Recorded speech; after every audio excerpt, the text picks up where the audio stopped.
Hi, welcome back to our third season of College is Fine, Everything's Fine. We've been working hard this summer to bring you some amazing guests, and you might have already noticed a few changes. We're bringing more color, exciting new content, and more resources like courses and tip sheets. We're starting this season with a fresh, condensed edit of our Wave Strong episodes since it highlights the 5 core areas we think are essential to thriving in college. Realizing your values, elevating mental fitness, acting with purpose, creating healthy relationships, and handling hard things wisely. We call it the R.E.A.C.H toolkit because we love an acronym, and we base this on our experience, student stories, and as always, solid and scientifically backed therapy skills. So make sure to subscribe this semester. We're excited to spend time with you all this fall. Enjoy the episode. Hey there, and welcome to College is Fine, Everything's Fine, the podcast that helps you keep your head above campus chaos without losing your sense of self or your sense of humor. I'm Dr. Sarah Olivo. And I'm Dr. Liz Seidler. We're clinical psychologists who help students navigate everything from friendship drama and academic pressure to figuring out who they are when nobody and everybody is watching. We take real stories from college life and turn them into simple, science-backed tips you can actually use. No fluff, just what works. Think of it as your mental health toolkit for thriving, not just surviving college life. All right, Sarah, you ready? Yep, I'm ready. Let's get into it. Sarah, I always make you go first. You ready for this? Yep. We didn't even prepare for who was going first. I just knew it was going to be me. Welcome. I know this is such a busy time of year. So just a quick introduction. I'm Dr. Sarah Olivo. I live and work in Nashville, Tennessee, and I'll let you. Sure. I'm Dr. Liz Seidler. I have a private practice in Richmond, Connecticut. We're hoping that we can talk about some of the skills that we feel like will help rising seniors kind of jumpstart their transition to college. It's not as always easy as it definitely used to be. And there are some things that we've learned along the way as clinicians that we think are useful tools. One of the great things about what we're going to talk about tonight is the fact that these are all skills that people can use if they are struggling. And the same skills can be used if you're doing well, but you want to elevate your performance in some way. So it's really something where we know that these are skills that people might need if they're feeling lonely. That's something that always takes people by surprise, or they struggle with a friendship, etc. So we know that that's the case, and these skills are helpful there. We also think that there are times where people are doing fine. They are doing okay, and it'd be wonderful for them to have skills to really maximize and make the most kind of rich experience, or maybe to get to where they need to be with their friendships and their performance in classes, et cetera, before they have to learn it on their own. That's what we hear from people a lot. Let's do a quick introduction. So I'm Patrick Finnegan. I'm a rising senior at Villanova. I'm majoring in mechanical engineering. Hi, my name's Allie McGoey. I just graduated from University of Richmond this past May, and I majored in international business and leadership. Hi, my name's Paul Bremer. I'm a rising junior at Providence College studying finance and management. All right, we hear a lot from people before going to school is like, this is what they imagine. The games, the tailgating, fun study groups, right? Graduation. Is that the picture that you had before going to school? You can just nod, or you can get it, yeah. So I see some nodding. Okay, so yeah, it was sort of like, oh, it's going to be this whole great, expansive, fun experience. Okay, let's go to the next one. What about some of these experiences? I see ramen, I see loneliness, I see overwhelm, I see someone who has maybe had a few too many the night before. I see sleeping in the library. Boredom, yeah, roommates looking a little awkward. So any times that you've noticed that those were also part of your experience? Okay, I see again, a lot of nodding, right? And I think that part of what we talk about a lot is that there is this sense of, oh, college is going to be this one thing, but college is 4 years of life, which means it's going to have all the highs and all the lows and challenges that other times have, and it's not going to be necessarily all good or all bad. And many times overall, people do find a balance but it doesn't mean that's the whole time, so there's sort of some peaks and valleys during their experience. So we're going to rely on the college students about talking a little bit about the differences between what their expectations were and what the realities were when they stepped foot on campus. And the way that we've kind of structured our presentation today is to talk a little bit about the skills that you may or may not have had when you entered into campus or developed, and what that was like for you in terms of that adjustment.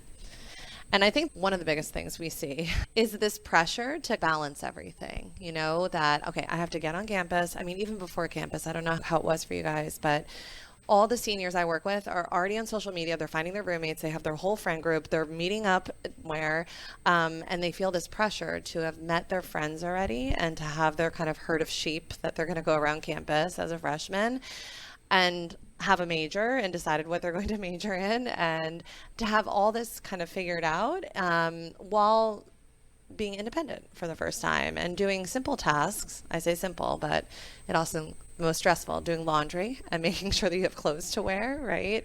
Or maybe you were an athlete in college and you're trying to figure out like what's my identity now if I'm not playing a sport in college? How am I going to exercise? There's just a lot to balance all at once. And a lot of new. So I'd be curious, and we'll ask some specific questions to you, but with this, we're looking at these extremes, right? A lot of times college can feel like all fun or really stressful. Did you find that when you went in your freshman year, there was one that seemed the most, was it the great freedom that you felt the most, or was it the pressure you felt the most? Was it a mix? I feel like it was a mix. I feel like it was awesome to like be there and like meet new people and kind of have this freedom, but at the same time it was kind of tough to be away from your high school friends and your family for such a long period of time, living and having communal bathrooms. Like it's all a new experience. You didn't love that, Paul? I mean, What? That wasn't your favorite part? But yeah, kind of like a mix. I would agree. It was more of a mix for me. I think especially in the beginning, it's a lot of new things to get used to. You kind of have to find like a whole new friend group, and you're also navigating a whole new place. It's just a lot of navigating new things, but also trying to do it somewhat gracefully. I mean, again, similarly, a mix, but it also kind of depends on what aspect you're looking at. Academically, I wouldn't say your freshman year, like first semester, there's not nearly as much pressure on you as there is, the senior year of high school. Mm-hmm. There's definitely a bit, but there was, for me at least, a lot more freedom. No parents saying no video games during the week and whatnot. But I think the biggest pressure is definitely that social part. You kind of feel like there's a countdown on how quickly you can find your friend group. Yes, well said. And we're going to talk a lot about that today. Your friends are kind of fed to you through activities, your family, your school. So we often hear that's like the biggest thing that college students want us to talk about. Right. And I can imagine that's probably why they're trying to get on Facebook or not Facebook. Oh my gosh. Goodness. No, what? Sarah. Oh, I'm sorry. I know it's not Facebook anymore, please. Okay. Just ignore that. Edit podcast later. So we know, and why it's so difficult. This is mostly for, the parents too. I mean, you've gone through it, so you're like, why are you telling me about the things I needed to learn? But the key changes that are happening in that 4-year period also are aligned with the age group, where they're really striving to have some independence, but yet they're still dependent somewhat on parents for various things, including most likely financially in some way, perhaps, or in just having some advice and navigating new things. Also their identity. So far they've had not one identity per se, but they've most likely grown up in a particular community and formed their worldview from that perspective or from within their home.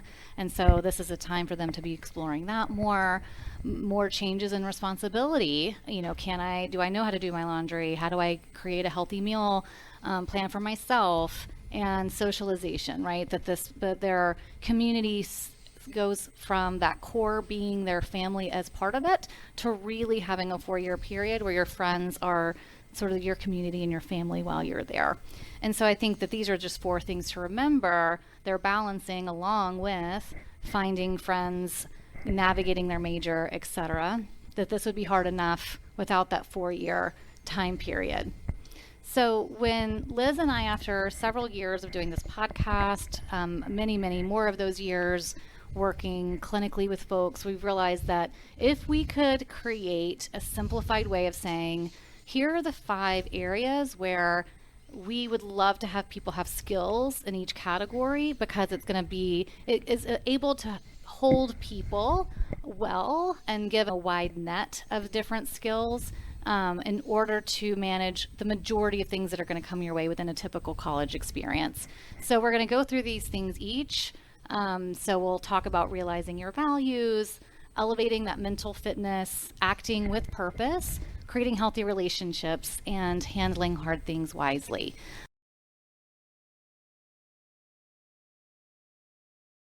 So realizing your values. I wanted to talk a little bit about the groundwork of what we mean by realizing your values. I think a lot of times when I ask somebody this question for the first time, oftentimes I get like, what are you talking about? Especially for somebody who has been in a family unit or a community where a lot of times the values are kind of just in the air. It's been discussed, but it hasn't maybe been labeled. And so when we say value, we mean, what is something that if you're being the self you want to be, what are you giving out? What behaviors are you doing? How are you acting with other people? Do you know what those are? And is it guiding your choices?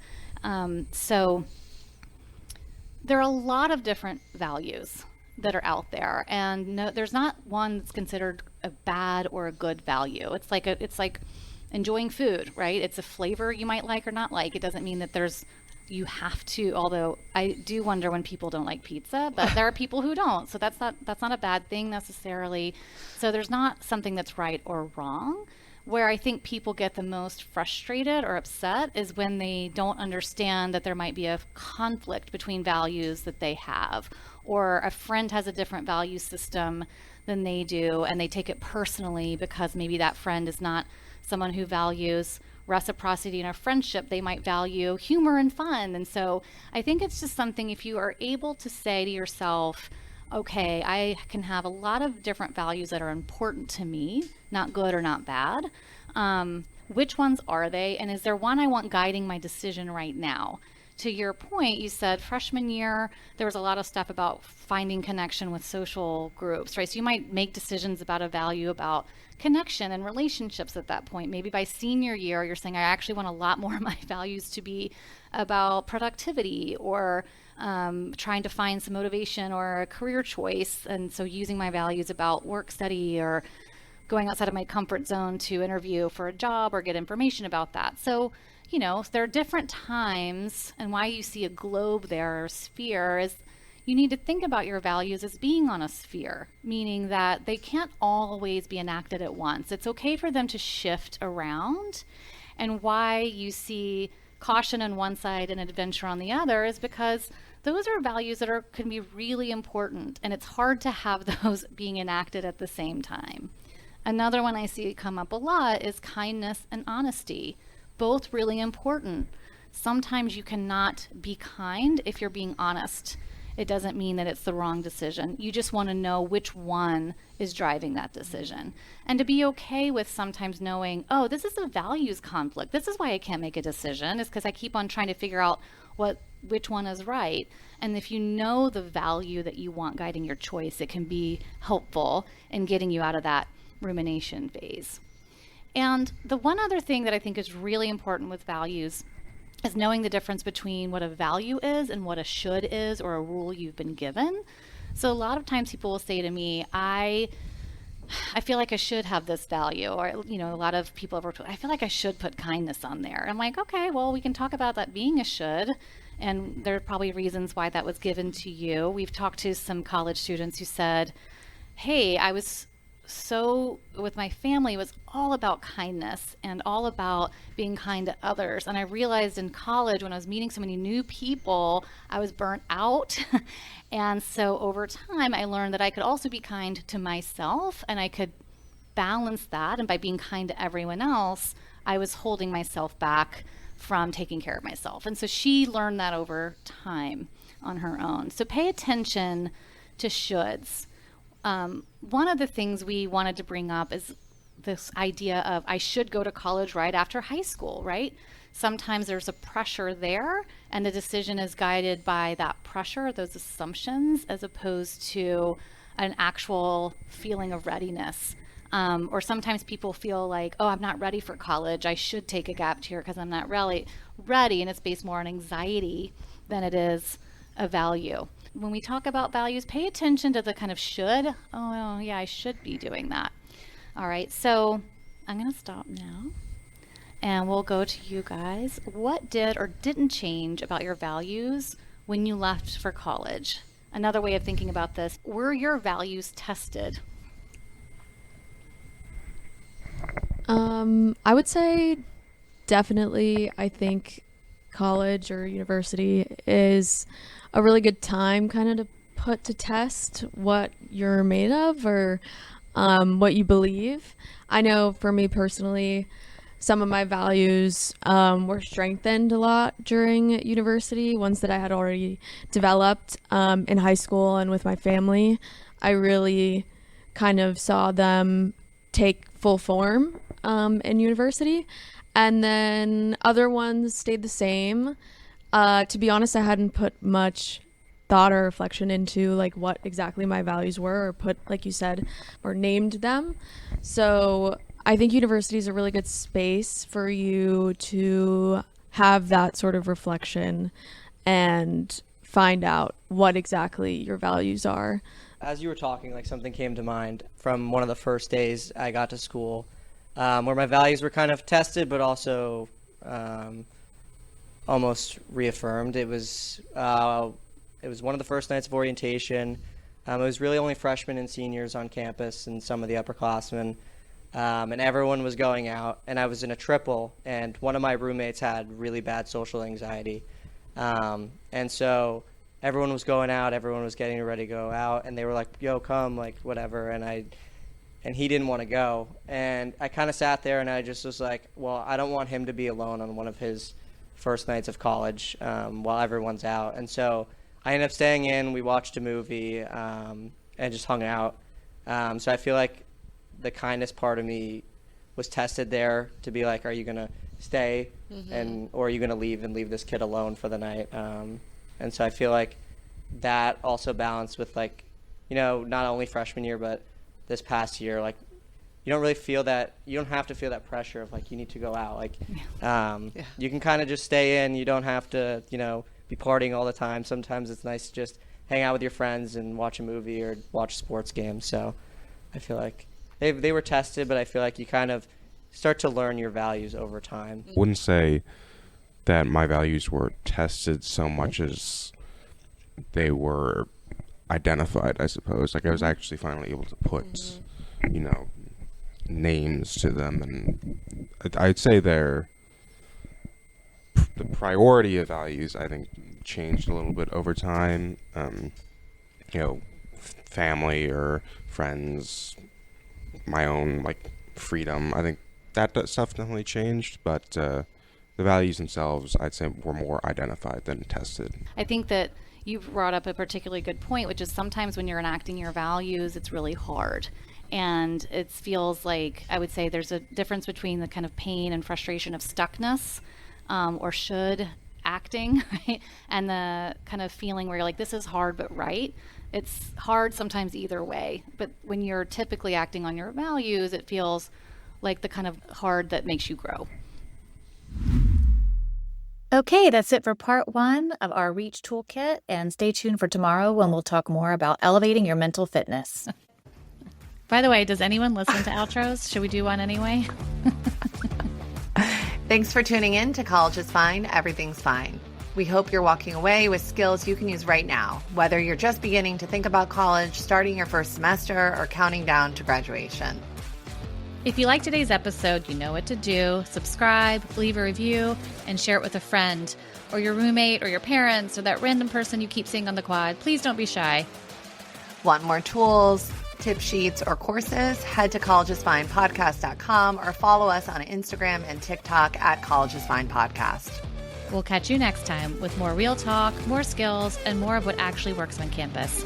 Until then, remember that we are rooting for you.